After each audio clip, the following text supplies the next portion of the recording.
from there. Oh, there we go. All right. You want to give it a try? I'm sorry about that. We're all learning. I may have Yes, to learn that. now I can share Great. screen. Can you see my screen now? Yes. Yep. What we've all been waiting for. Great. I was waiting for this too. This is Ethiopia. I'm going to go off Google Earth the whole way. I haven't prepared any slideshows because it's really a very big subject, so I didn't know what to take, but I just go off like this. First, I think I need to explain about myself, introduce myself. My name is Tegeny.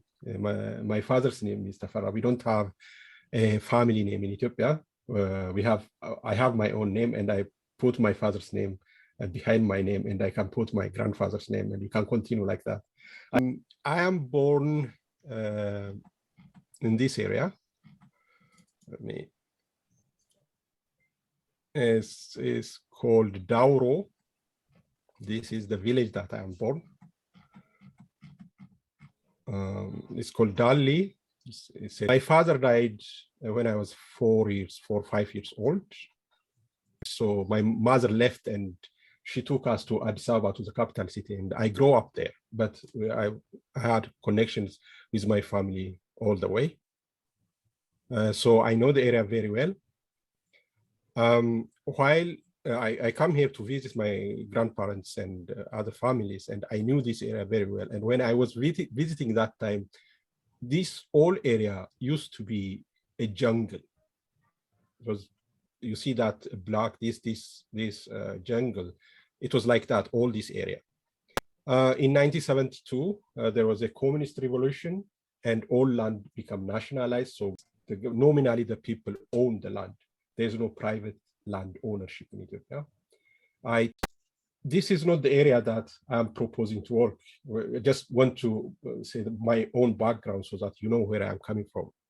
Because I don't want to work in this area because, first of all, as a project for Cardano project, because it's going to be very private. It's going to be very, I'm going to be too much attached to that project. I want to be rather a community project. So what I'm proposing now is about, from this area, about 130 kilometers up here. First of all, there is a road in this area, but this area has a very unique history too. If you see this map, this is the area or an autonomous region. It's called Yem. A unique culture, its own language. It has a very unique history. They used to live all over this place, but other ethnic groups in about 200, 300 years ago, they start pushing them from this area. And they went, this is a mountainous area, they start living in this area. Now they live in this mountainous area. Who lived in this area or who moved in this area kept their language and their culture. And that language and culture is really very unique and ancient. And it's very interesting because they really kept their independence, and that really gives them a kind of really aura of pride and the aura of, how can I say, this ancientness that we can work with. In the landscape is this around this area, the mountain is, or the top is about 2,900 meters above sea level. If you come down here, it's about 900 meters above sea level. That's about 2,000 meter difference in about 12, 13 kilometers. So it's a very hilly area, very inhospitable. If I zoom into this area, if you see that this is the highest point in this area, and there is a little bit of forest here. Otherwise, the entire region is really occupied. They are trying to farm the entire region. So imagine that there is only 2 months of rain in a year, and you have occupied, or you are trying to farm the highest places in the area or the entire area. And how many generations that kind of practice, farming practice is going to last. About 50, 60 years ago, this area wasn't really totally occupied, but the population is doubled, I think tripled in 50 years.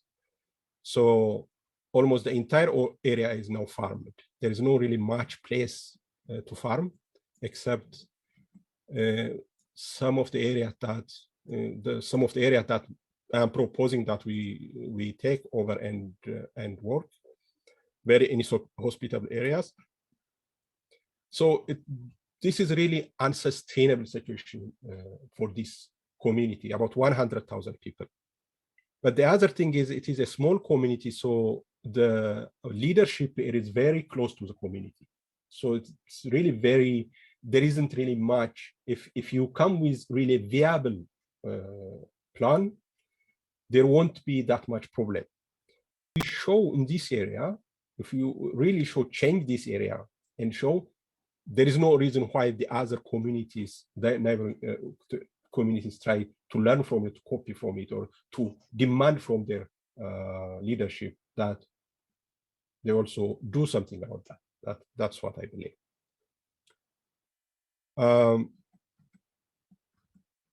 Let's see. Okay, the other part is that really we work, what I was thinking is that even so that we are taking a land and working as our own project, but we should be really including the whole community, the entire district. For example, giving jobs or for them to invest, especially the young people. I think the unemployment rate around this area is about 40%. The young people, they don't have jobs. There is no much land in this area. So if you start working and if you take some of the young people, we give them a job, and through that job, if they get the investment, for example, if you pay them through an NFT, that means they are really investing that. We are not really, we are not taking investment there, or we are not taking aid there. We are taking knowledge and we are taking tools where they can work with. And we also allow them to invest into this, the community to invest itself into this project. It's not our project. It should be the community project. We also, of course, benefit from that. We can buy into NFT, or we can invest in that project. Probably it's not going to be worth much today. Maybe the proposal is that we build an eco village where we show off. And in the eco village, we can also invest ourselves. For example, we buy a holiday home there where we can, for example, go for 1 month with our family and stay there with the community really, not like a tourist, really live with them. And I would really love to do that. And probably some of the people in Cardano community might want to do that. Again, sorry, yes. can I just interrupt? I've noticed that Bruno's had his hand up for a little bit. Sorry, and I just thought I'd bring attention to that. Sorry to interrupt. Yes, of course. If there is a question, you can just interrupt and ask me. No problem. Yeah, just a quick, very just a contextual question. So I see the land here, obviously from Google Earth. It might not be the perfect representation, but it's it looks like this is more of a barren area. Would I be correct in assuming this? The other areas look much more forested and etc. This looks like it has very low density forests, or very small forest areas in the area that you're specifically looking at with this, like you said, this very traditional tribe that kept their ancestry for a long time. Yes, the area that I'm hoping that we get, I'm not sure yet if we are going to do exactly that area. If you see here, this is a power plant. For the power plant, they have built a road, an asphalt road, so there is a road access. One of the reasons I choose this area is that because of the road access. So it is forested area somehow, but it's not really regeneratively held. It's inaccessible. It's a very inhospitable for the people to live. That's why people haven't moved until now to this area. So there is no one who is really holding or working on this area. So I'm hoping that we should get this area. I haven't asked them about the area. I just have think that if we do decide to get this area, we can get. But it is a very difficult area for the locals to work with. They don't have the instrument, the knowledge to work on this kind of hilly areas. And if we can show, if we bring with the knowledge and exactly. Yeah. No, I see exactly what you're trying to say. Yeah, it's perfect because Yeah. it's like you're trying to go to the most. There's an area where they have these issues, and they go to the worst part of the area to show how you can help them even in wherever they are, because the benefits that they will have here, they may be able to use on, even an okay area where they get, good rainfall maybe and all of this, and even have better returns and a better regenerative cycle there. Yes. But yeah, I like this thought. Yes. The other thing is really, it's not really what I'm focusing in is not, this is a show off area. We are showing what we can do, what can be done with the tools we are using. But really, we need really to tell the authorities or the officials here and the community that what can be done for the entire region. If you see here that there are no schools here, there are no health centers here, but there are people who are living here. The schools are about 7 kilometers away. Imagine children traveling 7 kilometers from here to here every day for school. That's not sustainable. So one of the things that we can propose is that, for example, with building a sustainable house, livable houses in villages where they can have access to electricity, to water and other things, that they can really move to areas, to villages, and the other areas, designated other areas for farming and for example, forest areas, and all the sustainable, what we learned from sustainable agriculture or sustainable community, that if we come up with such a plan, with a sustainable plan, not force them, but attractive plan, like the house, for example, built in Tanzania, for example.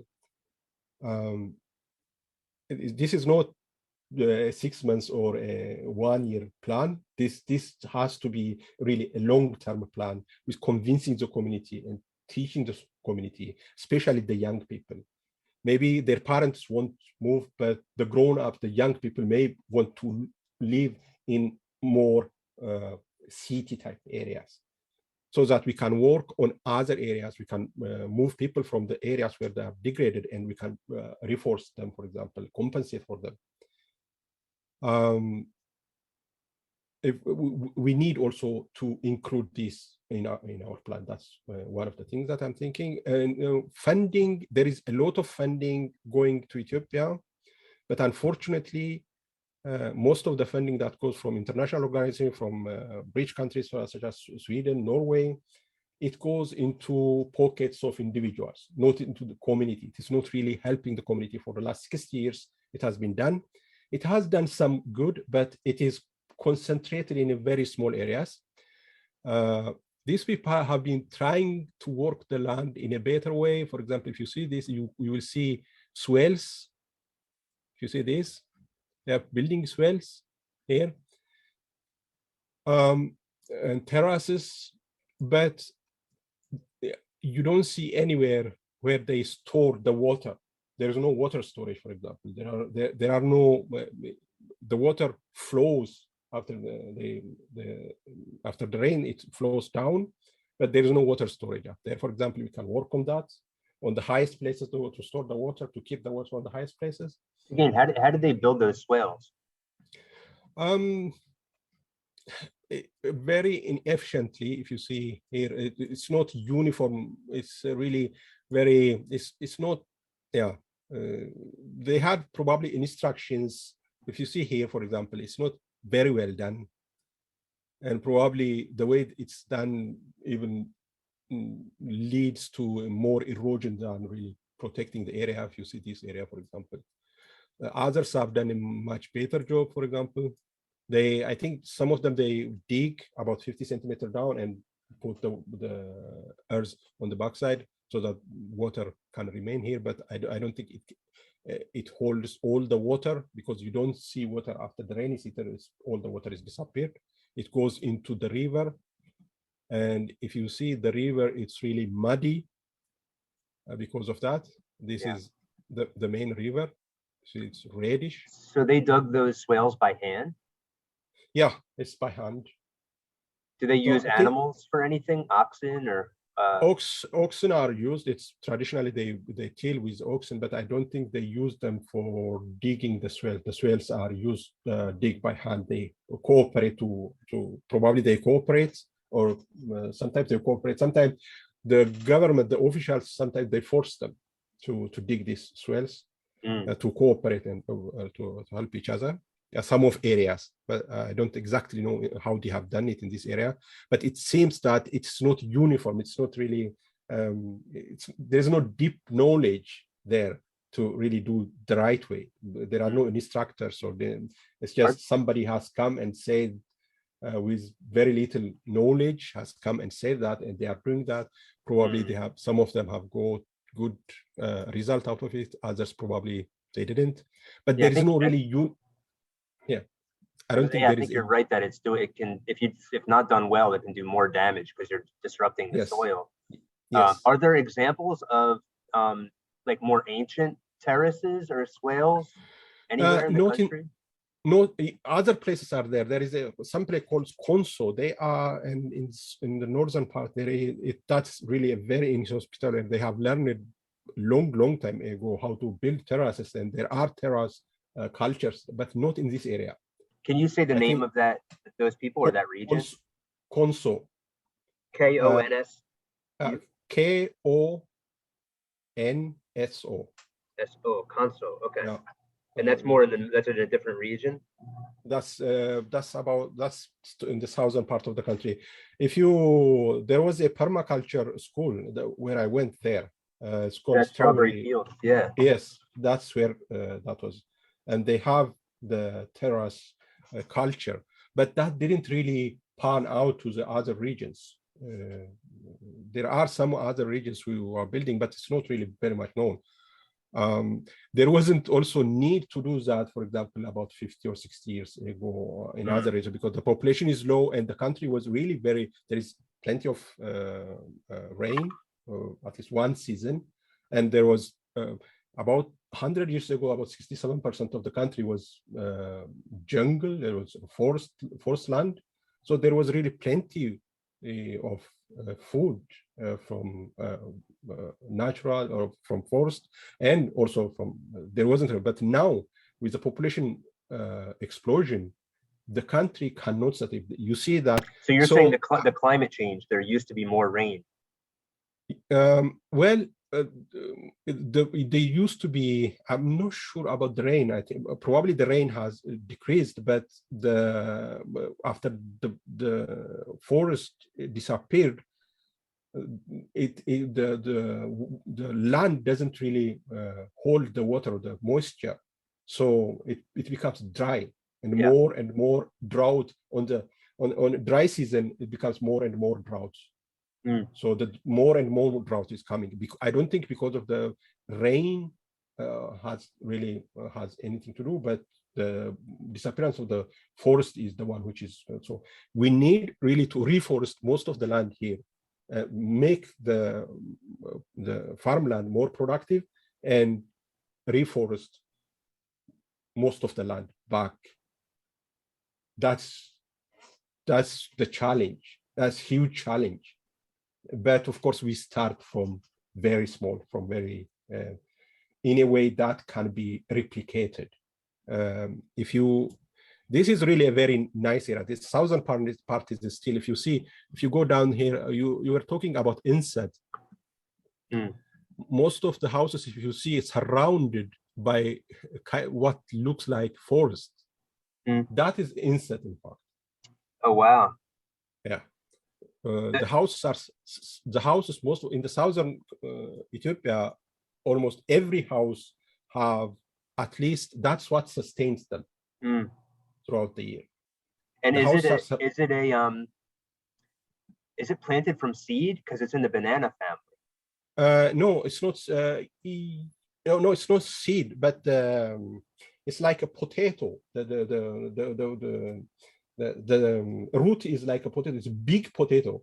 So they cut it into pieces and they plant that one, and it comes many. So it's asexual. So Yeah. yeah, has So anybody done like genetic analysis on NSAID? Yes, there are studies. I Okay. don't have now. There are a lot of studies on insects. We can look into that one, but I don't have the exact. And this area is really very much known for the bread. I like the taste of the insect bread from this area. It's very unique. Each area have very unique taste. Wow, And yeah, that's cool. this is actually much better area. But if you go to north, for example, Wallo, let me see. In this area, you can see what it looks like. This area has been, if you have heard about drought and famine in Ethiopia, mostly this is a very overpopulated area. And everything is destroyed. This is people live there. People live here. Yeah, but that looks like another great place. Obviously, I see your example as a great one, or your idea, but this looks like another great place we could in the future explore. Like this is like perfect. Look, it's so like eroded, and like you can see that the land is bare. This is like a perfect place to just rejuvenate the land. If you see here also, they are trying to make terraces. Yeah, but they haven't really marked which areas has to be forested. They are just building terraces to individually. So it's not really very knowledge-based work. So it's pretty amazing that there is all of this activity building terraces and swales on the land, just building it by hand. Yeah.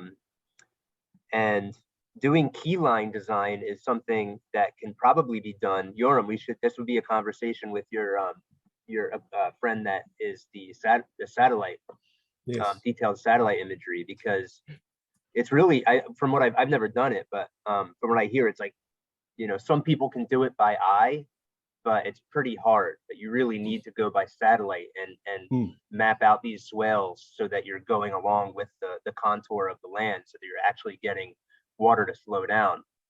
But just the fact that there is so much, there's already so much of it that has happened over the years. There is this willingness, and it makes me think. I don't know if you've seen this project in India. I'm not sure what it was called, but they basically had a competition between different regions, where the idea was to get build swales and get to solve the water crisis there. And this seems like, not that we necessarily have to make a competition or something like that, but there's some overlap with that kind of a thing. Just the ability of a community to go out and like change their landscape. It's pretty amazing. Ryan, I think you just need to jump in. Oh yeah.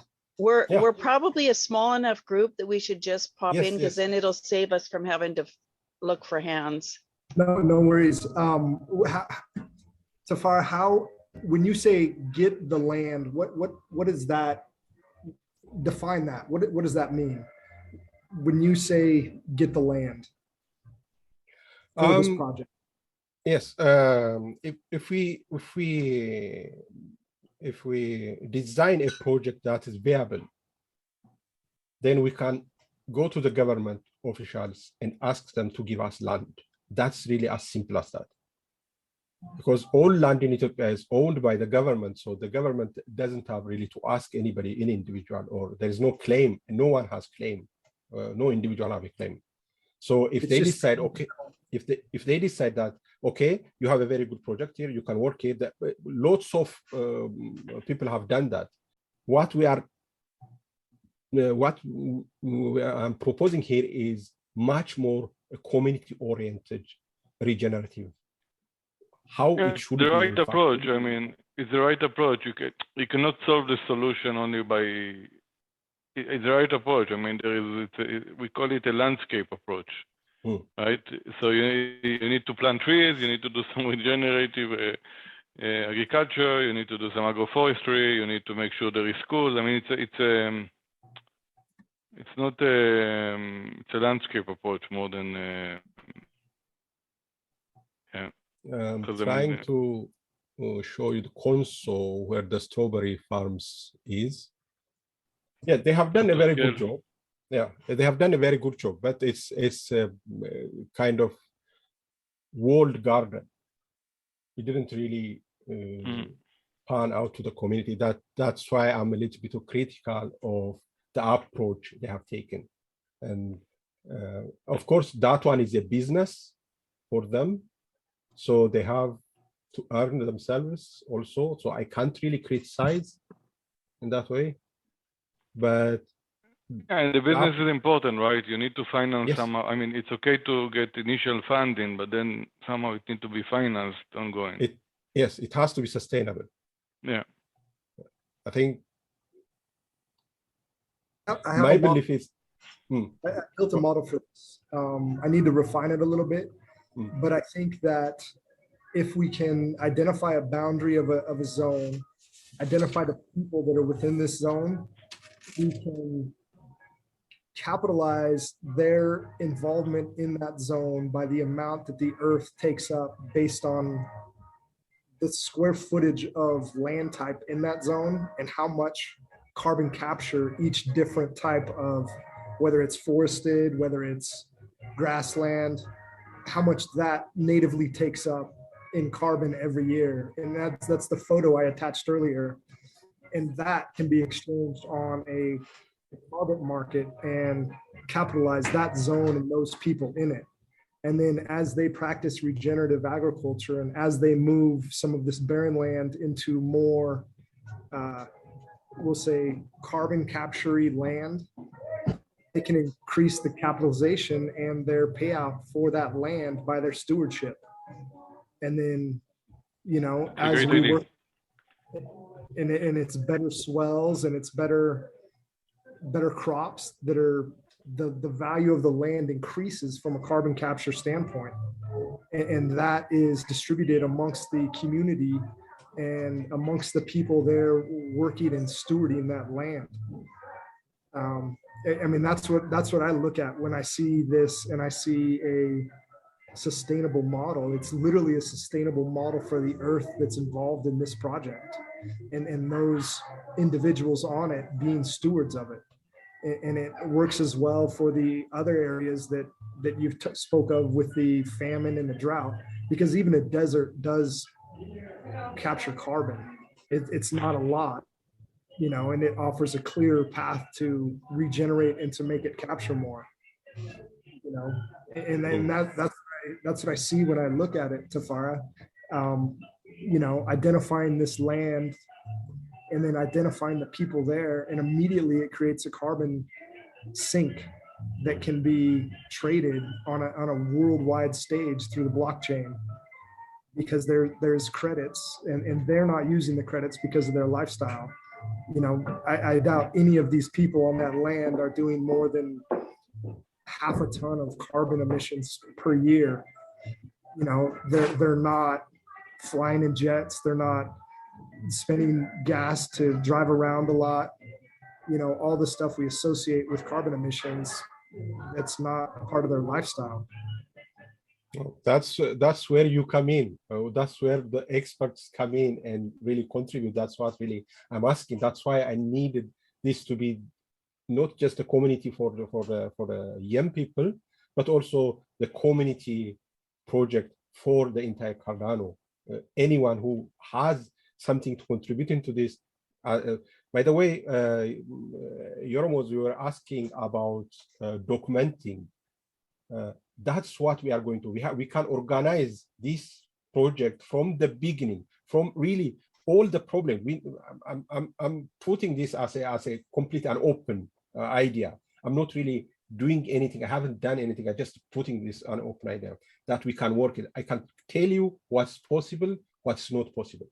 But we can organize in a way that every single action we take is documented, either through the blockchain, and we can have people. It's very cheap to have people to hire people down there, and we can verify every single aspect of that project, so that not only to show to the Cardano community, but also to show to the other part of the country what has been done, how we have used money we received, for example, from NGOs or from the Cardano community, and from the people, what the people benefited. We need to document that, not just for our own sake, but if we are going to pan out this, if we are going to really replicate it in other parts of the country, or even all of the Africa or everywhere, then we need to document every single action we take, even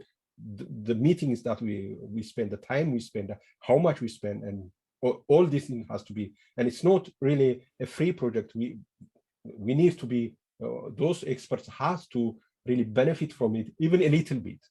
Of course, the emotional, the satisfaction is going to be great, but even in a small part, I'm not going to say that it's going to be a great investment for many of you, but the satisfaction you are getting from this is really a lot. And the other thing I would like to mention is already IOG and the Cardano Foundation is in Ethiopia. If we really do a very good job, we have technical help down there. They are working on the top and we are working at the bottom.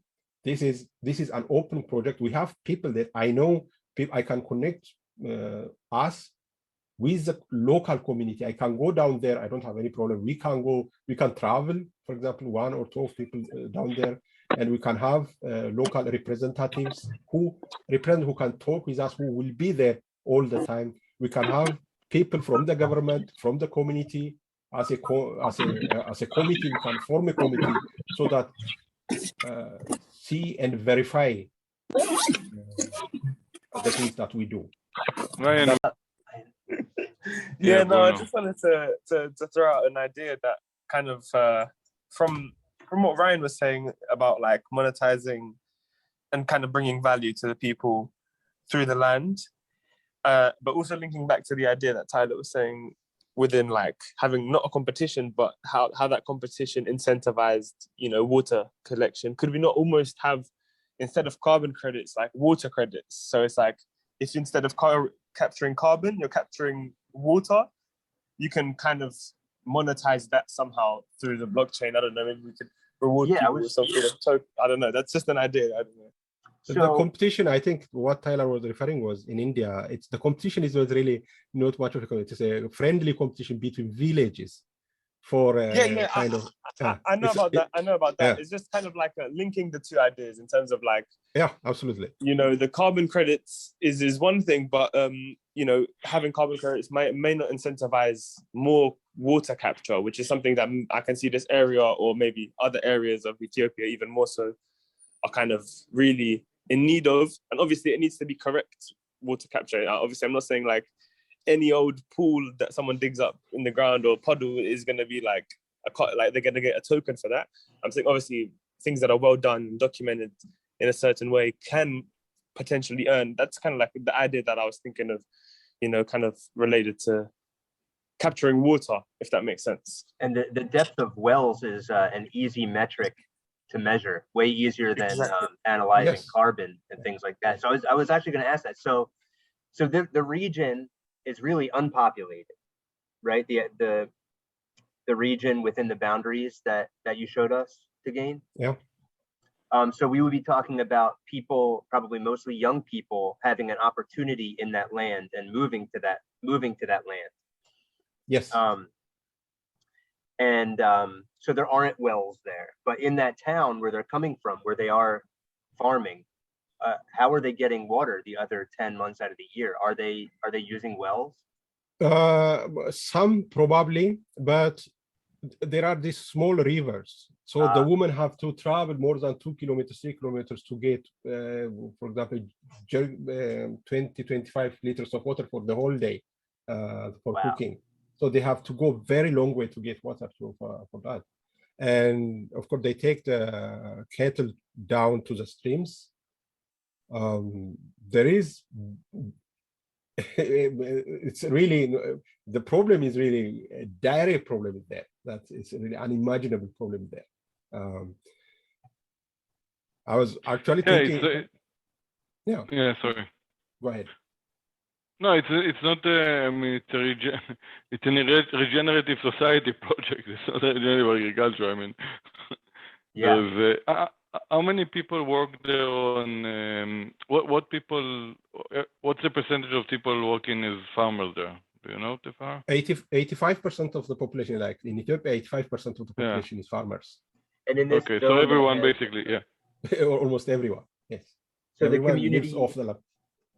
the community in is about just to the west, yeah. and Hmm? so that's about 100,000 people. You said in the Yeah, region. about there was a census in 2007, and there wasn't any census since then. And it was about that time 86,000. So I think it's about 100,000, or yeah, around between one. What's the name of this region exactly? It's called YEM. Yeah. YEM. Okay, cool. And is there a way of collecting the water without having to dig a well? Would that be Well, something sustainable? We have to build, as I said, with the key line principles that we can collect water, but the idea is really to keep all the water that comes into the land where it poured out. That's the first way. And it's also a matter of using what you get. You know, like the rain. I try to practice that here in Cherryville. We have too much rain almost, but I try and collect water rather than digging. Digging a well, which I could very well do, but I'm trying to meet my needs around what I can collect. Yeah, I from wasn't above. encouraging that necessarily the No. digging of wells. I was just saying that it's a good metric. So if you are slowing down water and getting it into the earth, you would expect wells to rise or to not drop as quickly. The aquifer fills up, yes. So you're saying that they're collecting water from these small rivers, and if it's not rain, and they're doing that not during the rainy season, so those rivers must be like spring fed. Yes. So there is groundwater there. But the question is, how long does it last? I don't have the data for that. I need to collect, but it's almost the same practice all over Ethiopia. That most water, there are some wells that are dug by NGOs in some of the villages all over Ethiopia. There are those men, but not, for example, you can't really dig wells all over for all this population. Where there is a little bit of the population density is a little bit high. For example, this area, you may have wells, for example, which serve this community. But these guys, I don't think if they can afford to dig a well, maybe some of them they can. For example, on our land, we have dug well for ourselves. And there is a community well that's dug for the community, if I go back and show you my land. Yeah. It isn't, I haven't done really much on it. We received back from the government after, this is where I'm born, and this is now, we own this land. So we have dug wells here, two wells here, but for the entire community, there is only one well here. So it's not really sustainable to if you don't have forests here, and if you are not keeping the water on the land, and if you are not filling up the aquifer, in about 10 or 20 years, the problem is getting worse and worse. Yeah, you can only afford to dig a well when you're increasing the amount of water that's charging that well at the same time. Yes. is there a way for people to move to this land without, I mean, I guess we should maybe zero in. Is there a location in this region that you think would be because it's a big area. We're not gonna fill it up, right away. But is there an area that's maybe like close to the village where people, or the area that people will be coming in from, that is more hospitable or a good place to center the beginning? Yeah. You see, if you see here, it is already filled up. If you see neighboring region, it's already filled up, and it's going to create a lot of political problems and clashes. And already the areas, if you, for example, the neighboring region, this one, if you see how much it's already filled up. Yeah, there isn't really much of place where to move up. So that's why I suggest that we kind of make a plan to build houses through an investment, for example, a long time loan, for example, through from the World Bank or from other areas, and build houses so that people move into smaller or into bigger villages, so that they can have a better service in that area. Right. Do you know where you would start? If you could start a village in one spot? I can guess. For example, there are villages already forming naturally. So but I think that is I would leave that for the much more professionals to see the entire area. We need really to take the entire area and see design so that which area is best for farming, which area is best for forest land, which area we can use for residential areas, for example, at the most use, through the permaculture principle. Sorry, Taver. Yeah, so it's like we almost have to have like or to pick a whole like a whole area where we're gonna like collaborate with the community that. So you're not trying to buy a specific or like trying to lease from the government, like you were saying before, a specific area, but you're trying to collaborate, let's say, a community around. We will get a land for our own project, that small project that we are going to work and show, but that's not the only thing that we need to do. I think we should do. We have to really incorporate, at least in the planning, that we have to put the entire region, because this is really an ecosystem. The entire, if you see that this one is its own ecosystem. The entire region is its own ecosystem. Unless we take the entire ecosystem, I don't think we can plan our own that small part. We can work on our own small, we can invest in our own part, but the other areas we can plan so that the community can work. We can arrange, for example, investment, or we can find funds so that the community can build for themselves. But our own project is where we can show them what can be done. For example, we can take few youngsters and be part of that project, have house in there, for example, invest in there, so that other areas can also copy that and work on it. I don't think the entire thing is our own project, but we can build in a way the project so that others can copy it and do it.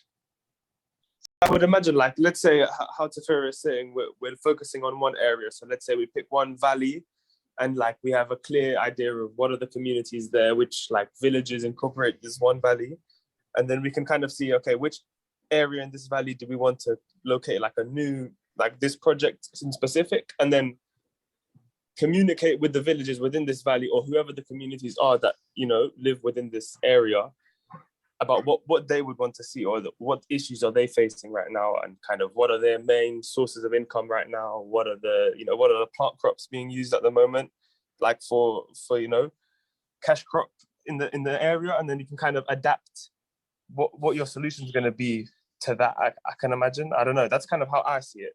Like Safira and us, we all look at an area and kind of see what is going to be more appropriate, and then speak with those communities and see what solutions they need and what problems we're going to face. I would add also, I think my thought is, this is a thought, that we are really learning. We are not really we take only the tools to them. We are not really changing any culture. On top of that, we are learning ourselves. We are not going with really a Western solution. This is not a Western solution. This is really completely a different.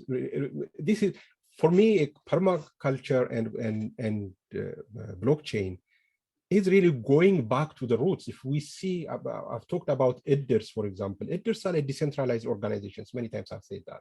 We are really going back to the root. The people know this. I don't think it's going to be unfamiliar for them, this kind of work, this kind of cooperation. So I don't think we are really imposing a Western culture. I don't think this is a Western culture. This is really a universal culture that we are trying to learn ourselves to be. I'm trying to learn how to live sustainably. Western culture is not sustainable. I don't think it's sustainable. It's wasteful, in fact.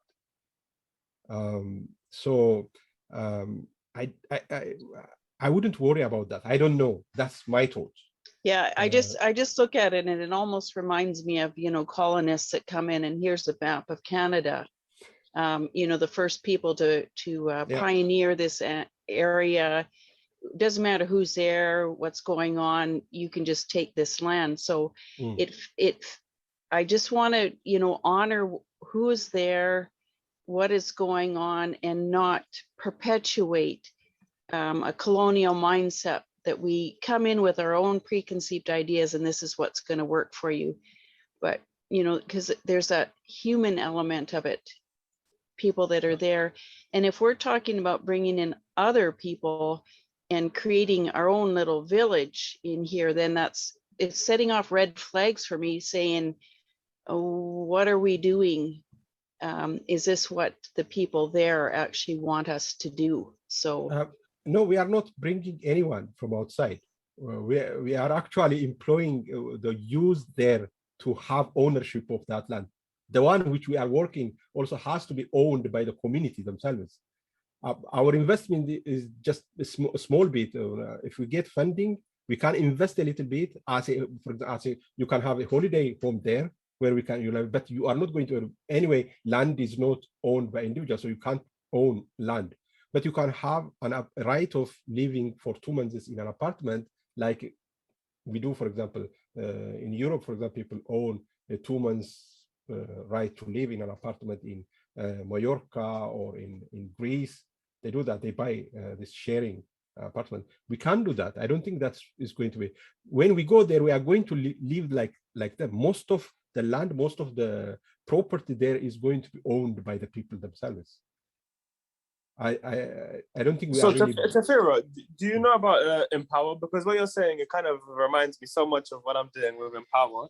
And it's like, we could definitely, I know Empower has innovation funds, so it's a bit like Catalyst. So if we wanted to do something like our own, something crazy, like you're saying, more focused on regenerative agriculture, like that's another avenue you could take for funding. Like we could definitely apply with some sort of proposal there and say we want to do something Ethiopia-based and get some startup funding, or even, we can speak with Empower, like the co-founders, and see what they say.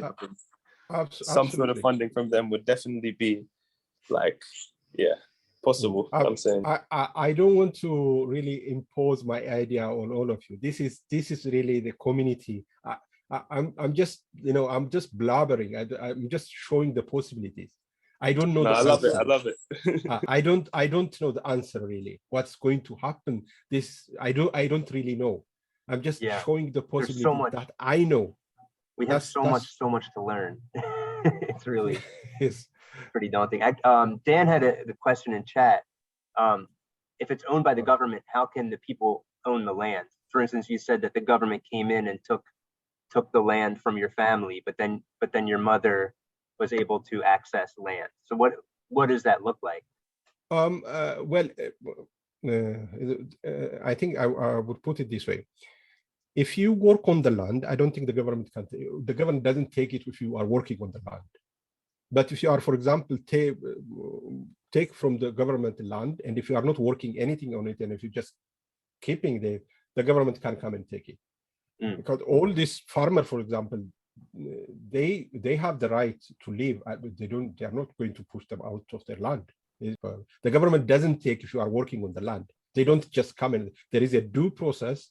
For example, if you sign a contract with the government, what you are going to do, you tell them what you are going to do, how you are going to invest.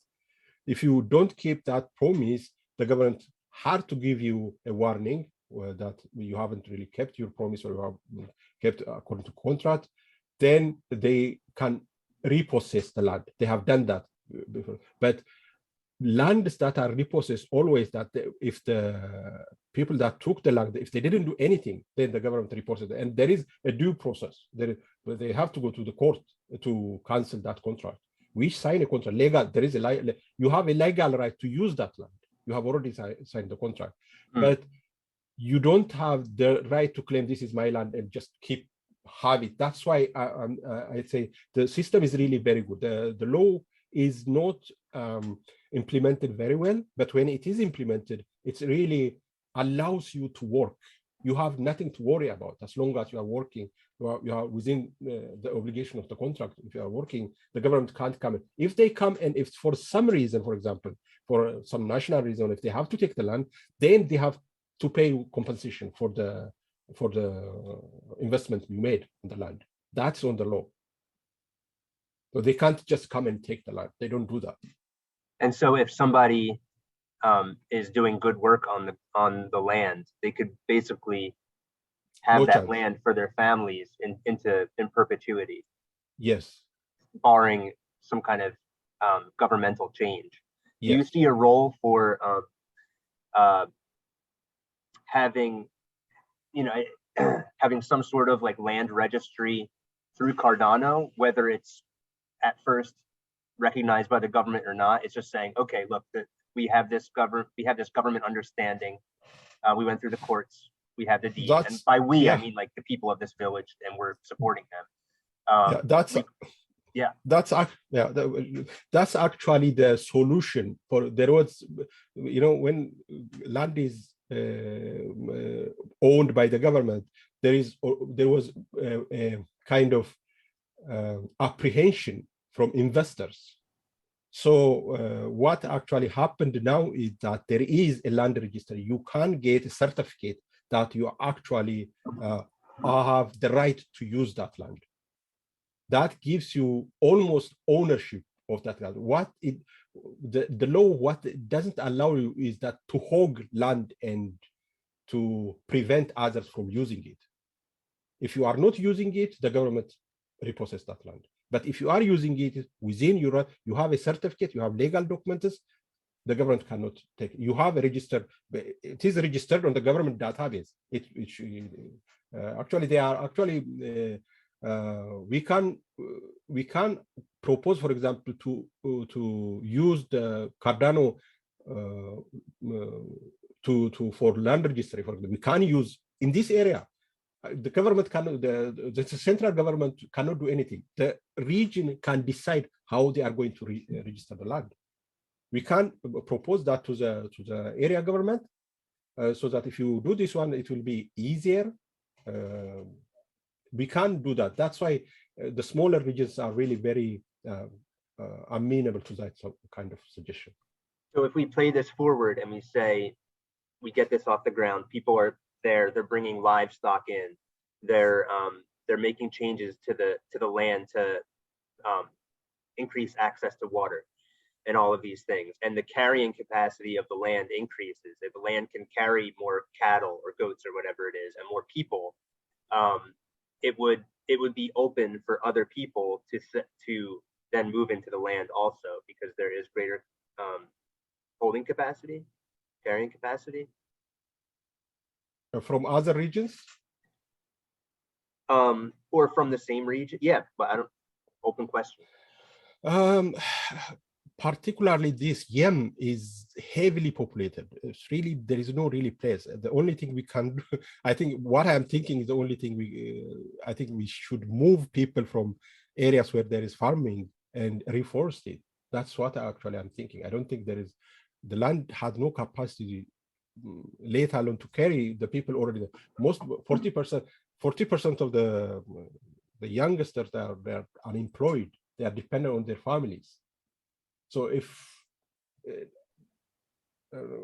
you increase the productivity and if you create other jobs other than the farming, for example, even for the farmers for themselves, so that their income increases, then really it's not that we don't have to worry about other people coming out. Actually, what we need to plan for is actually reducing the people who are already moving in that area, so that we can plant trees, so that that's really interesting to think about. So we could, if these are people moving from farming communities into this new land to regenerate, I think largely with animals, that's how you do it, and planting perennials. It also, you know, within the context of this is that the place that they're moving from, and what makes sense for the succession of that land. Maybe that land that they're moving from does need to rest, does need to turn back into forest.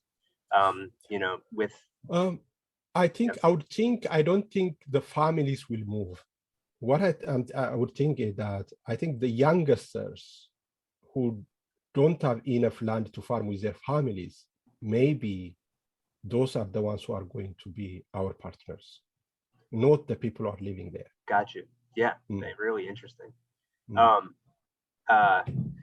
So we need animals. We haven't really talked about animals yet.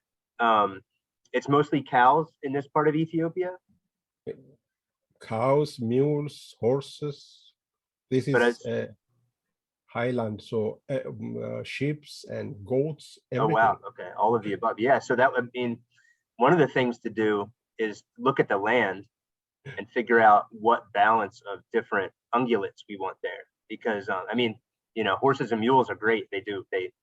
Mules are great workhorses, no pun intended. But you know, we need animals with a rumen in their stomach to really regenerate the soil, which is cows, sheep, goats, and deer and other things like that. Antelope, I don't know. It's Africa. Wildebeests, right? Yeah. By the way, Ethiopia is one of with the highest density of domestic animals in Africa. Yeah. Okay. Actually, there are more animals than the land can sustain. In fact. But that's a metric that can change. Sometimes, I mean, from what I understand about regenerative livestock management, like a lot of times the story is, oh, it's overgrazed, but really the problem is that it's improperly grazed. Because if you're letting animals just graze willy-nilly, they're eating the stuff they like, and everything they don't like is going to seed and is expanding out, and then it can't help. You really need these ungulates to behave in a way they do when there's natural predators in the area. That's really what it comes down to. It forces the behavior of these herds to act in a way that is in balance with nature, like where they're huddling together, they're eating, they're moving to a location when it's primed to graze it down, and then they're leaving and it's rebounding. It's this disturbance and fertility bomb that really is, that's what enables the regeneration and the building of soil. So just logistically, we need to get, we probably need to get animals into this region along with the people, and that would really be the first type of farming that would happen, along with planting of perennials and enset and the dozens of other species that make sense. So where are those animals coming from? Locals. So there is some livestock in Yem. A lot. Okay, great. Every household has a livestock. Every household. You can't live without a without a livestock. Every household has to have, for example, an oxen, maybe if a cow, or sheep, or goats, or hen. You have to have. It's really, if a farmer in Ethiopia, farmers are not just farming one; they are really it's what do you call this? They go together. The livestock and the farming goes together. It's natural for yeah. You can't have without a farm. If they don't have, for example, a cow, to buy a cow, for example, if for example a young man, for example, goes out and builds his house, if he doesn't have money to buy, he goes to a person who have money, and what he does is they buy a cow. I have done many times like that. I have given money to people who don't have cows for them. They buy the cow, and we share. It becomes 50-50. He takes care of the cow, and that's what happens. It's called kotza. In fact, it's called sharing.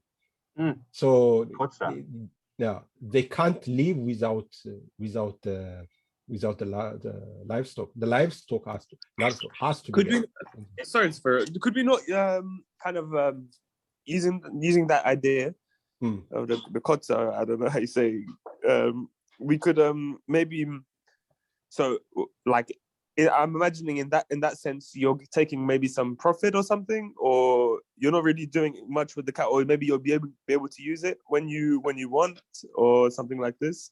Yeah, it's kind of exploitive, in fact, because I'm Yeah, not I working. can see.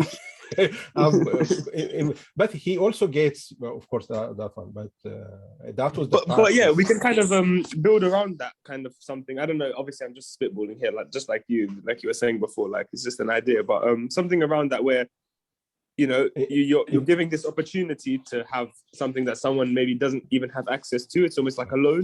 That's a fantastic idea. At the same time, you're giving them information around that. Like, okay, I give you this cow, but you have to graze it in a certain way where your land is never dry. So you need to bring it from this area to this area to this area, and then you kind of get a consensus, you know? Yeah, that's the practice there. That's already the practice is there. That's how the communities. Yeah, it feels like there's fertile ground there for the community to come in. I think probably they kept farming that land probably because of that, because every household have a domestic animal. Every household. Is it right that if each household has one of these animals, so they're not in herds? Exactly. They are not. What did you say? They're not in herds. There aren't like herds of cattle. Well, actually, what happens is, for example, I can tell you a story. What they do is they collect, for example, in daytime. The one, for example, the boys in the village takes all the cows, or the goes around where there is no farming, and they stay there all day and they come back. That's how they used to do. But now the land is getting smaller.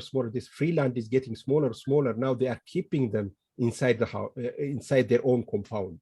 Yeah, this is a problem. But in the old days, it used to be the whole village, for example, 2 or 3 of the boys. When they are growing up, the boys become herders before they become farmers. And they take them to where there is no farming going on, and they graze them then, and they bring them in the evening. What kind of wildlife herbivores are in Yem? I'm not quite sure, but there aren't that many. I'm sure there are these small these what do you call antelope type of thing? Antelopes, so some antelopes or something like that, but I don't think there are huge animals like elephants or something. There is no place. Is there any like predators in the area, or like what is like the main predator, would you say, like in this type probably of hyena? Probably hyena. Okay. Yeah, I don't think leopards. Is there like a large wild area that they mostly live in, or is it just kind of scattered around? And if you see this area, it's almost wild. Okay. The southern part, it's. I'm on my phone at the moment, so it's a bit difficult to see, but I can kind of understand. The southern part is around 900 above sea level. It's about 2,000 meters below the area where the people live. So that area, it's very warm. The temperature difference is really huge. It's like living in Europe and Africa. It's huge. Probably here up there it's about 16 degree, down here about 35 degrees centigrade. Wow. But there is huge difference. But what is the reason for that? Is it just the way of the landscape, or is there like a Yeah, the Elevation. landscape. oh the It's elevation? Okay, I understand.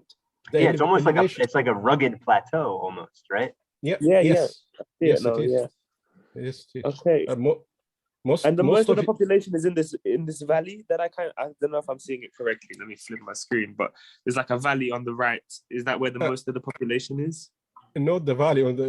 I think you say on the top of the Maybe on the plateau left. or on, Yeah, quite the opposite. It looks like that there. It's mostly towards the peak. It's like not at. It looks like there's a Yes, road at the peak, yes. and then it's It- just below the peak.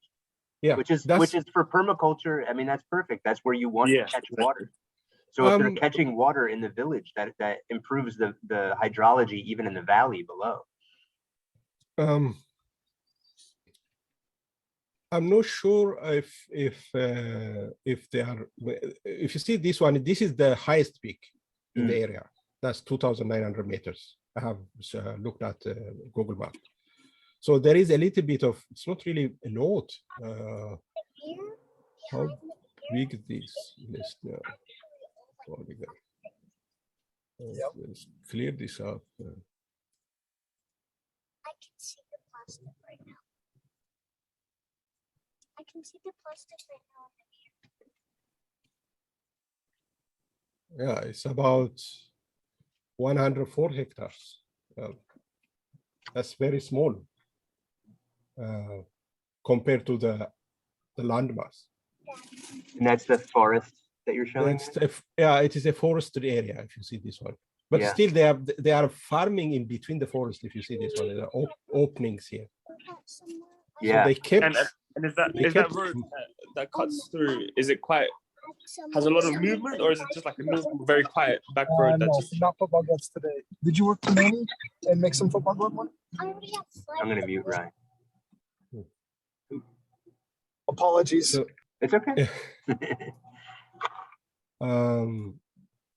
So it looks like not a lot, but there is some forest on the top summit of the but still I would think probably the entire area has to be reforested probably. And Is there move the- eucalyptus in the area? Hmm?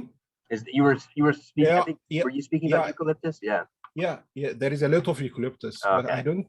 I think this one is, I don't think this one is eucalyptus. This is, I think, the natural, the indigenous Yeah. forest.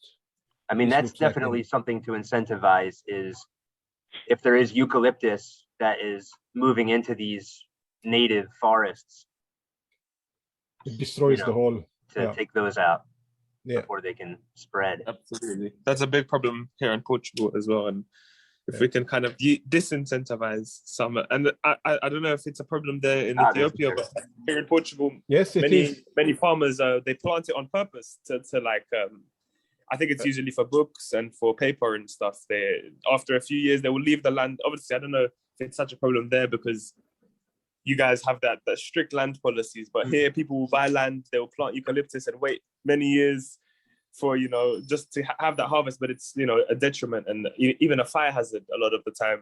Just to have massive eucalyptus farms or even little ones, it's just a massive fire hazard because it's just such a prudent tree to catch on fire. But yeah, I guess that's not a problem there with the land controlling of the land by the government quite well. What do you say to that? The government is not planting. They were, last year, the last 2 years, they were,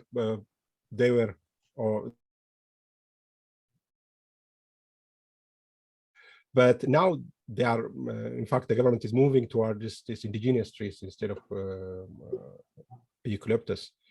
Eucalyptus came around at the beginning of 1900 to Ethiopia from Australia, because after we got rid of all the forest, there was big problem. So they brought from Australia and it took over almost. For example, in the capital, that was the only tree that you can really plant and get a good harvest in a short time. So it serves a purpose, but it really destroyed. If you see where there is eucalyptus trees or forest, it really destroys the land. Yeah. Completely. Yeah. But now the government is encouraging people to plant indigenous trees instead. For sometimes no, but the problem is those indigenous trees don't, you can't harvest them in a very short time, so you have to use eucalyptus. People have to use eucalyptus for their for house building, other thing. They have to plant eucalyptus.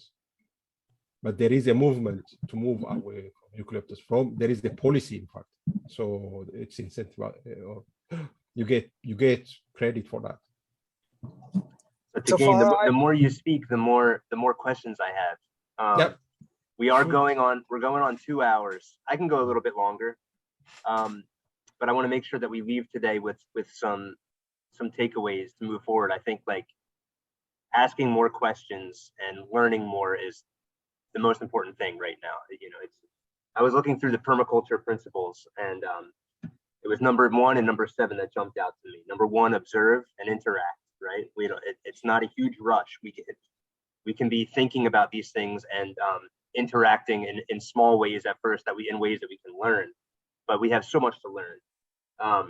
And then number 7 is design from patterns to details. So going from big picture to small. So, you know, just giving space to really be thinking through all of this stuff, absorbing all of this stuff, and mulling it around and coming up with new questions. But to help answer those questions, I mean, you're wonderful. Like you have a knowledge of the land and the people and the history and everything. But it would be great to have somebody that has permaculture design experience, and you do. But it would be great to hear from your teacher. So I wanted to ask you how we might incentivize him to maybe participate in the conference in some way. I haven't got a reply from him. I will try again. Yeah. I've seen he logged in once, but I don't know if probably he is somewhere in Africa. I know. Okay. I think in Tanzania or something like that. He has a permaculture. We're doing some permaculture course. I've seen on his Facebook, but I will try again.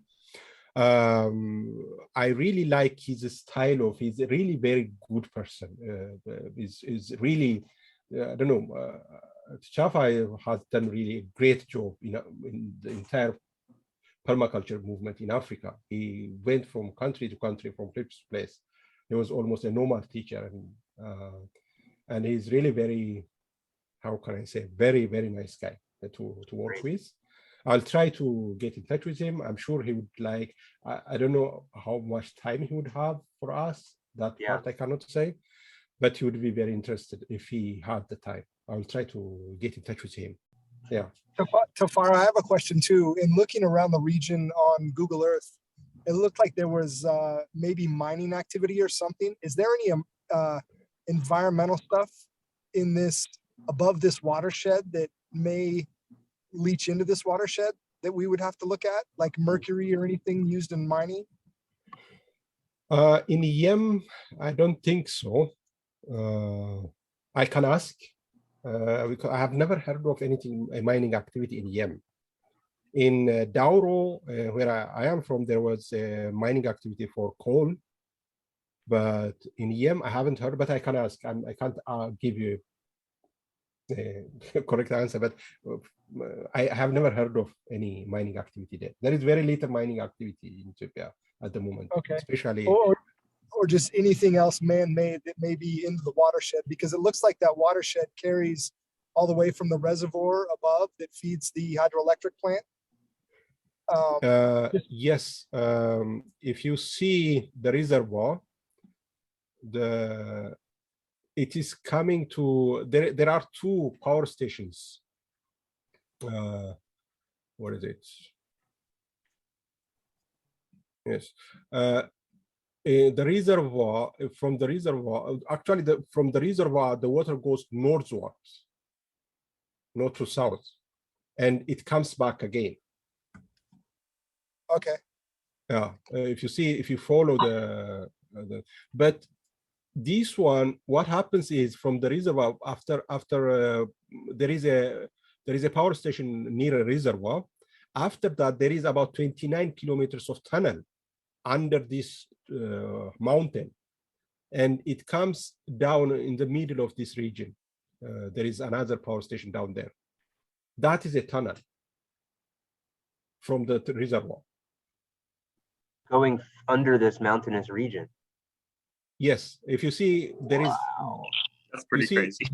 Yeah, there is this tube coming down to the. Yep, I saw that. Yeah. So that's coming Yeah. out of the mountain from Yes, 20 and kilometers away. that's coming from the reservoir up there.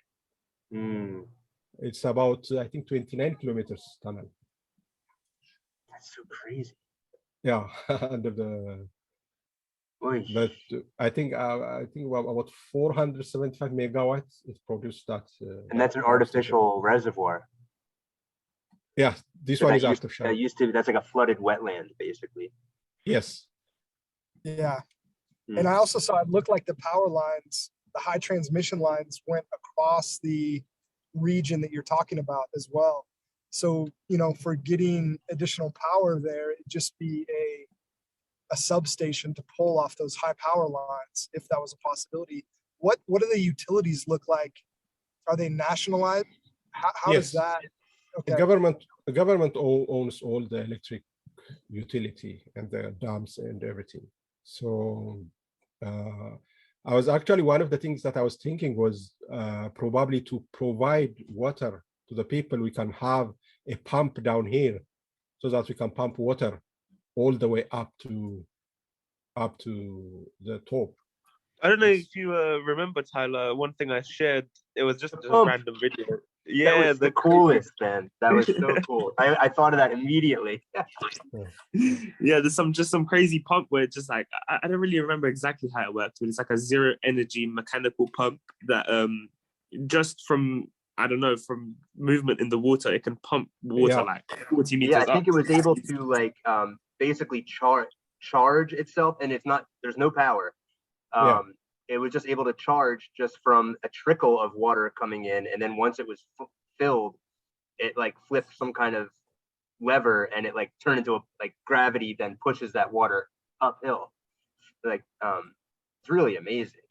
I think they're if they're not cheap now, but scaled up maybe. this Could be this river is all year round. This river is there. This river all year round. So, for example, if we get land there, we can have a pump for. If we get a land here, it would be very easy to pump from this And- river up there. And we don't have to just, I mean, that's so far down. I mean, that's 9,000 meters and people are living, what, 20 above 2,000. So, but they're all, you're saying there's these smaller rivers that do run, some of them run year round. That I'm not sure, but I know this river because the watershed for this river is really huge. Yeah. It's one of the big rivers in Ethiopia. It's a very huge And it goes watershed. into Lake Tana. Mhm. No, this one goes to Lake Rudolph in Kenya. I mean, all the pictures you show are so beautiful. It looks like paradise to me. And so many problems to solve. And it's, Yes, yeah. that's But just look, when you zero in, it in a way, it makes me hopeful just to see all these people like, you know, farming, gardening. You zoom in, and it looks more sustainable than a farming looks in our country. And there is this fertile land, and we know better ways of doing things. And you know, and there's probably ancient knowledge that just doesn't get around. Maybe I'm sure there. If you zoom out to the country, I mean, the Ethiopian highlands is such a huge area. There's people doing, you know, regenerative practices without calling it that out there that we need to find and leverage their knowledge. And because it's beautiful, but we want to make sure that it's sustainable and that, you know, people can have children and those children can have a future just like everywhere. Actually, the inset is not just actually the inset plant is a system. If you see the inset system, because if you don't have domestic animals, it's very difficult to sustain inset. You have to Mm. put their junk inside the system. For the you have to use them for the insect, and you plant, for example, other products under. It is a permaculture system. If you go and see, that was they were practicing that for, I don't know, thousands of years. I don't know how long, but the permaculture system, that is really an ecosystem you have there. Mm. All the worms and all the things. If you go into insect into the insect plants, under the insect plant, you see permaculture there. The permaculture principles are used there. And they have been using them for hundreds of years.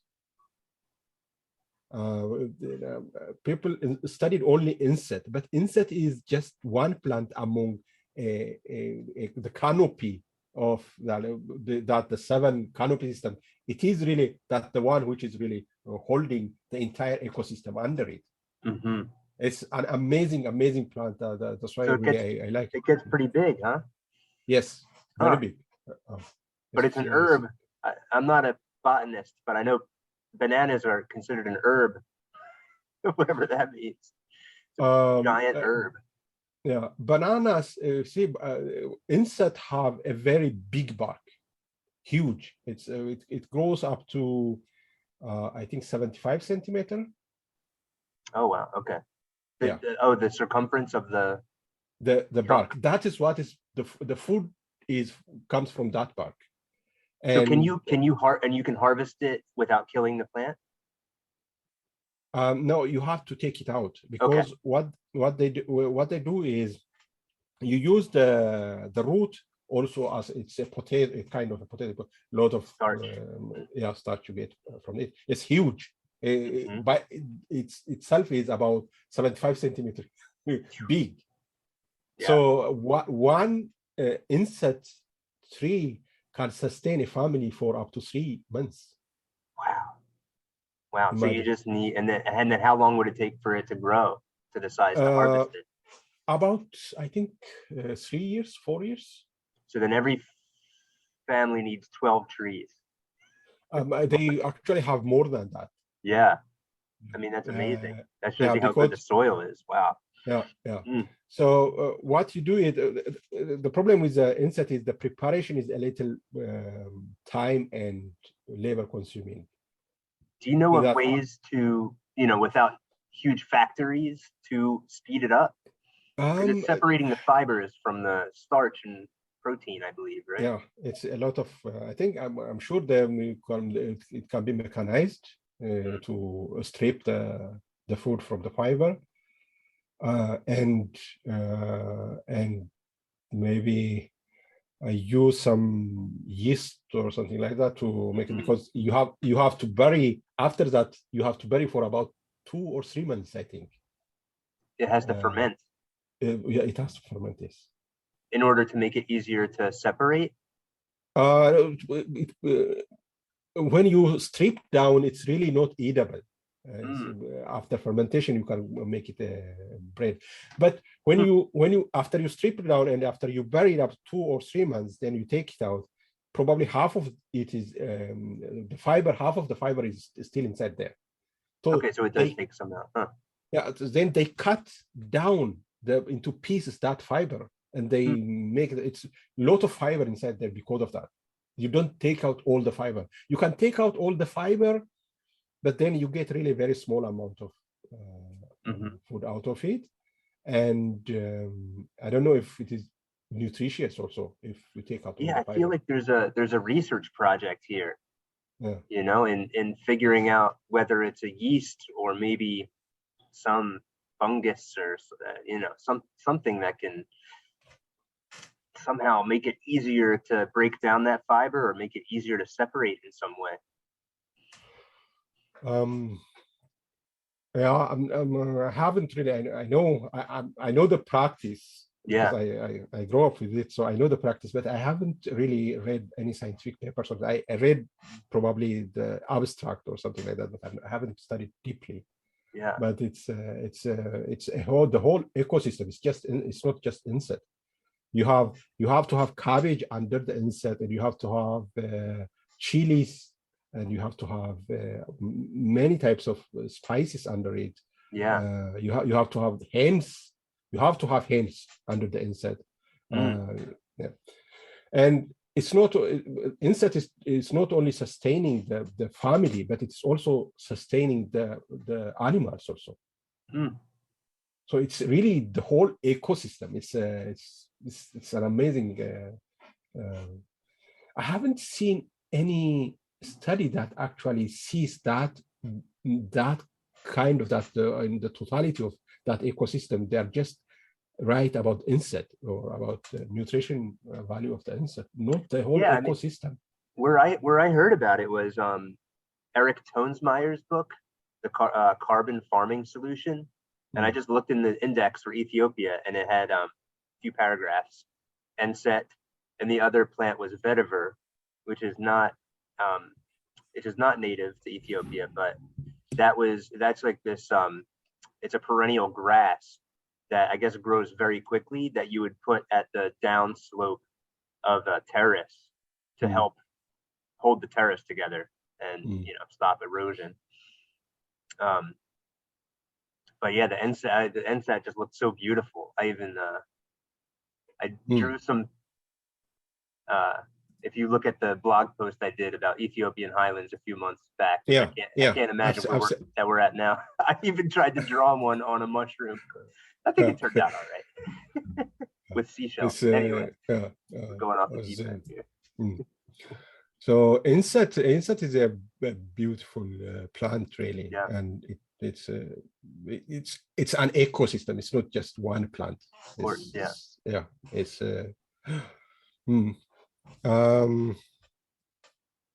that's what I have to say. I think I've said everything that I would like to say. Yeah, I have more questions, but we'll save them for another time. Absolutely, you can write me. You can say I will show this recording. Just send me the link, and I will send it to him and what we have talked about. And I'm going to ask him what he thinks about it. I'm just thinking about the value of somebody that has knowledge and wisdom around this stuff on the ground is like so valuable. When you zoom out and you look at this whole country and you realize that people are out there, eking out a living and building swales by hand and herding, even though there's less and less land to use as pasture, and just looking at the whole system and just how it can work better. And maybe, with our community, we can find ways for everybody to lift up, not just a donation basis thing. We're like really helping build an economy and give people tools on the ground, people not working for nothing, but, through regeneration, carbon credits, maybe products, but I don't think that has to be a piece of it, like exported products. There's just we have an economic ecosystem that's figuring itself out that can help empower the right kind of work for people to do on the land. And it would be just so valuable to have somebody like him on board. And even if we can, even just to be able to ask him questions and then to think hard about what he says and think about more questions, just to make really good use of his time. And I dream of maybe getting our speakers some NFTs, and maybe we could talk to Doobie from NFT Seeds about that. And we have Little Fish, the foundation, coming together. It's all very early days, but we want to make sure that everybody's time is well rewarded, however we can, at this point where we're not really bringing any money into the community, but we're working on it. But there's still ways to make that there is some kind of internet access out there in the mountains. Yes. Wow. Okay. But the thing is that you can ask, for example, the government for license to use satellite, for example. For example, you can ask the government license. The government can give you license to do that. Then you pay certain amount of tax. There are, for example, NGOs and others. They use their own satellite connections where there is spotty internet access. They use a satellite connection. You can do that, but you have to be licensed. You have to have a license to use that. But I think in that area, this area, there is this power station, and there are, if you see, there are the power station have a lot of it's an Italian company called Salini that built this, both of them, almost all the ecosystem built. So there is a very good connection, I'm sure, because and it is a highland. If you have one tower up here, then it really reaches almost all the regions. So I don't think there is a problem of better or worse.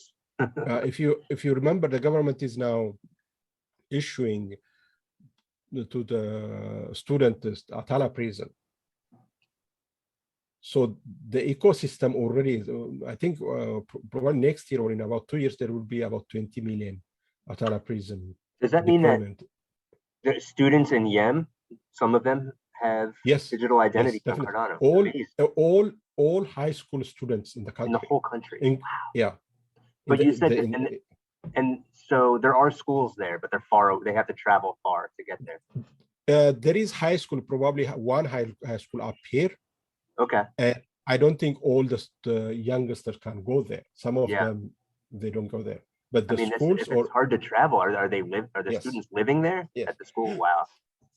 But there are schools, for example, primary schools in areas, for example, down here in these villages, in the small villages, they're probably not very good ones. Still, to reach them, at least they have to travel about 2 or 3 kilometers by foot every morning, and they have to go back again.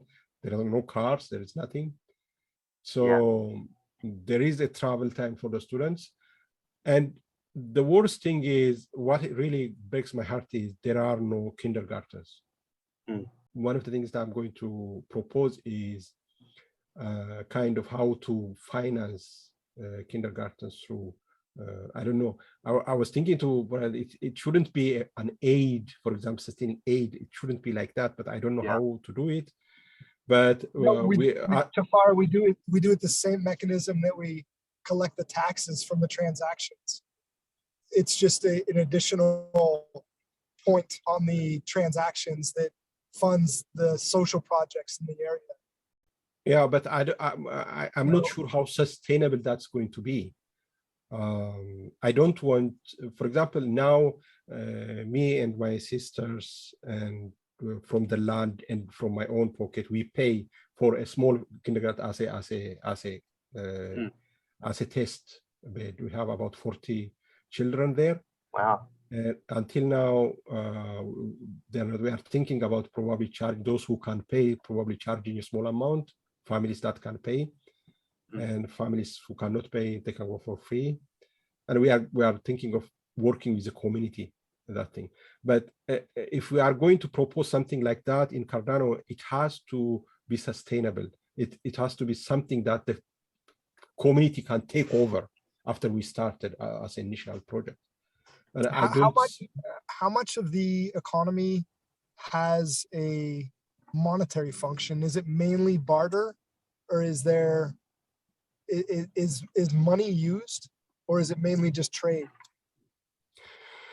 When you say that 85% of the population is farmers, you immediately understand that these are subsistence farmers. There is really most of the produce they consume themselves. Probably a small part, probably one third they take it to market for the other things. And most of this area, they have only rainy season about only 2 months, and there is one rainy season, very small one, around January, February. And the big one is between June and September.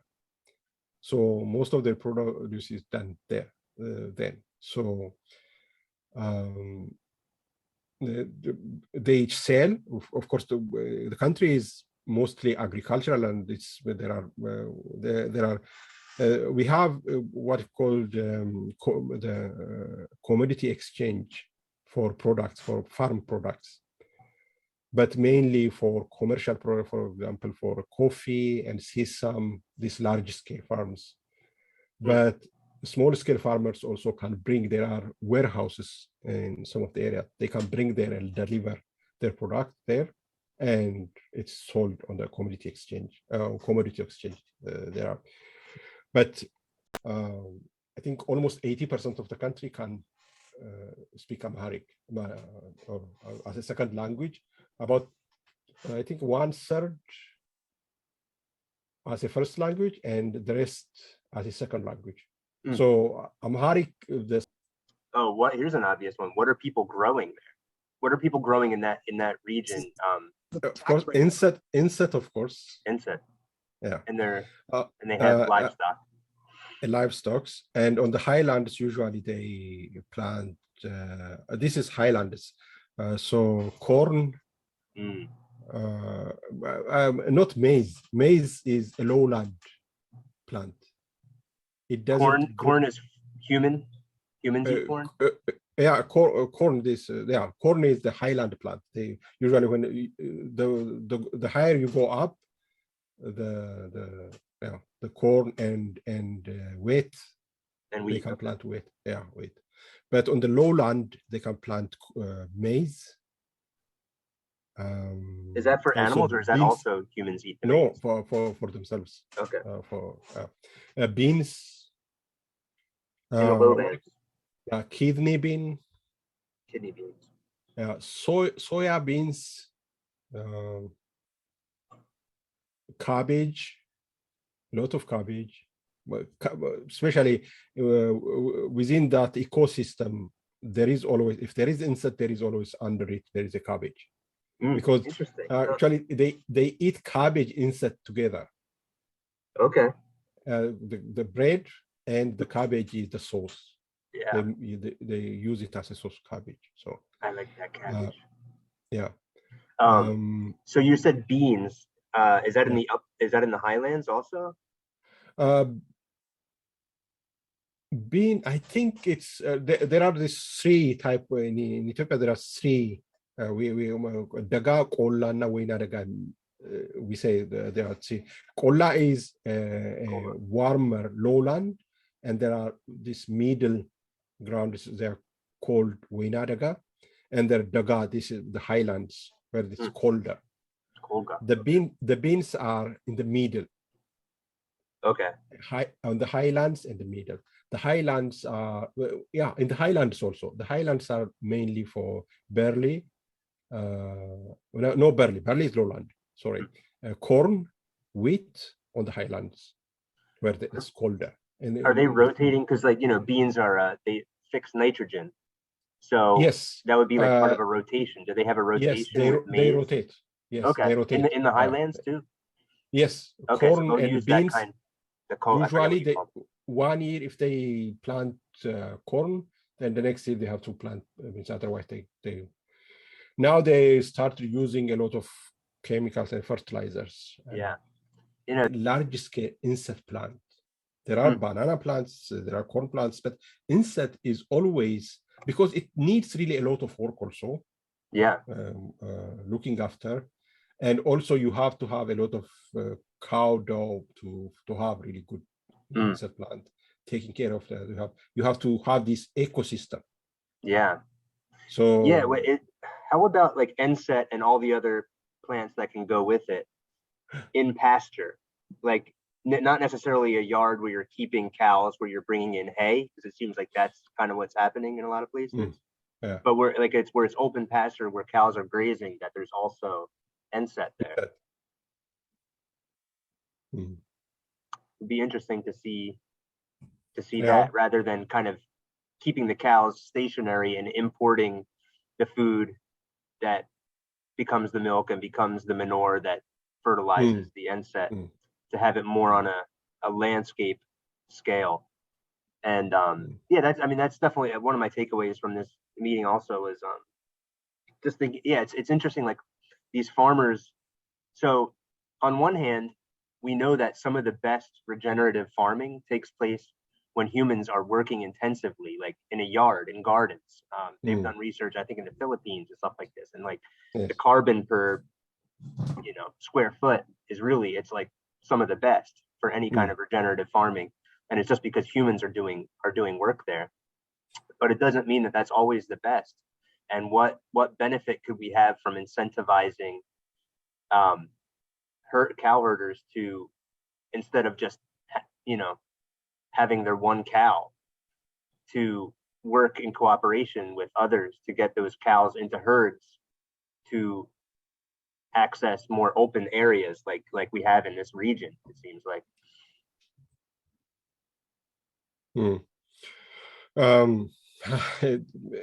I think right now the biggest problem is to keep out the cows.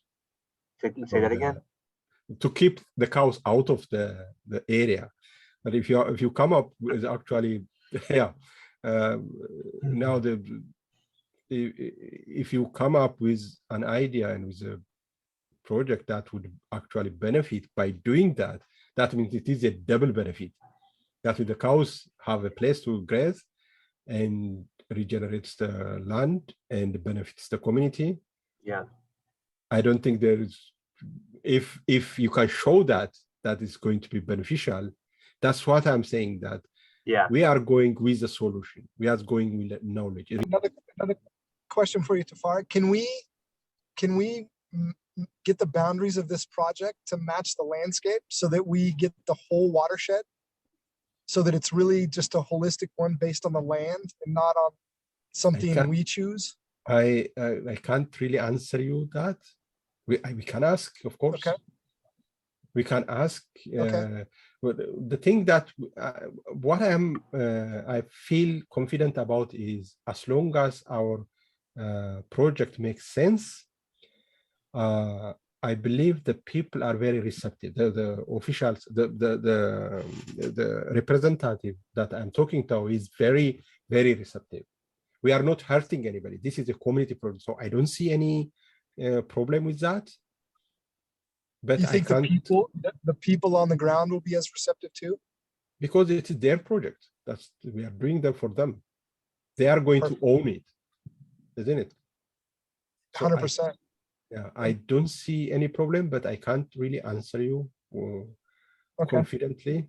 But I see no. I actually, this is what I think. I'm telling you this. No, I'm not trying to sell you anything, but I really think if we have a good plan, and if that plan is going to benefit the society, I don't think we are going to meet a lot of resistance.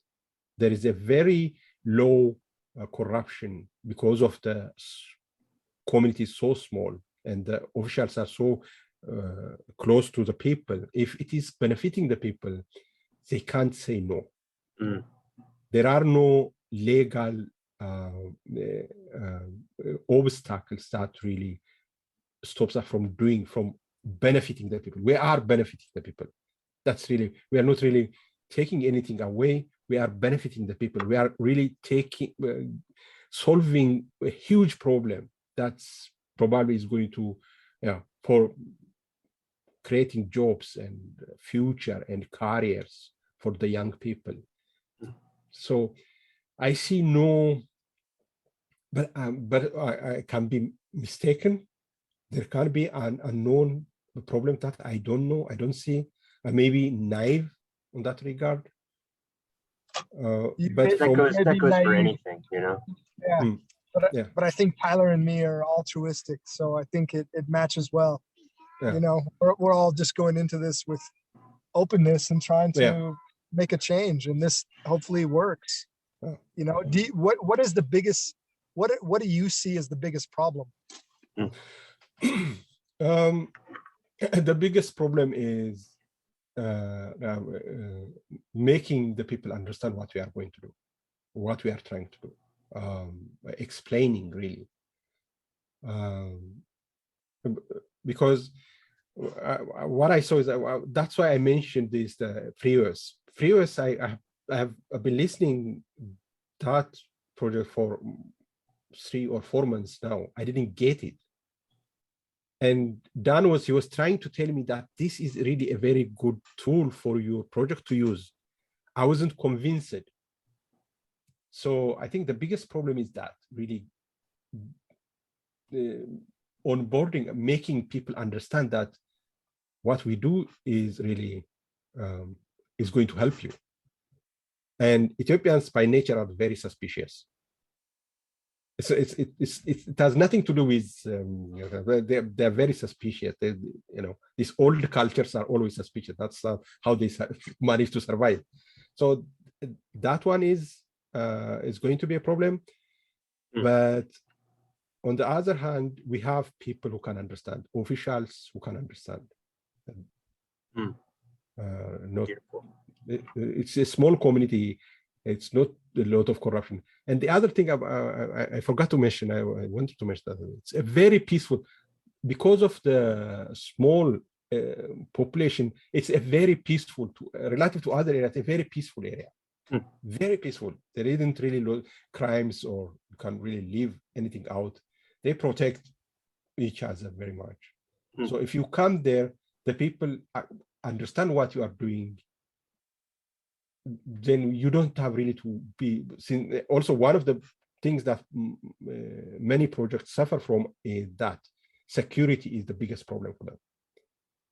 And here, I don't think we are going to have security problem, because this is the project of people. At least we are going to employ a lot of people, or a lot of people from that area are going to be owners of the project. So they are going to protect that one, even if there is this petty theft or something like that there. But when you come to the implementation level, come up a lot of problems.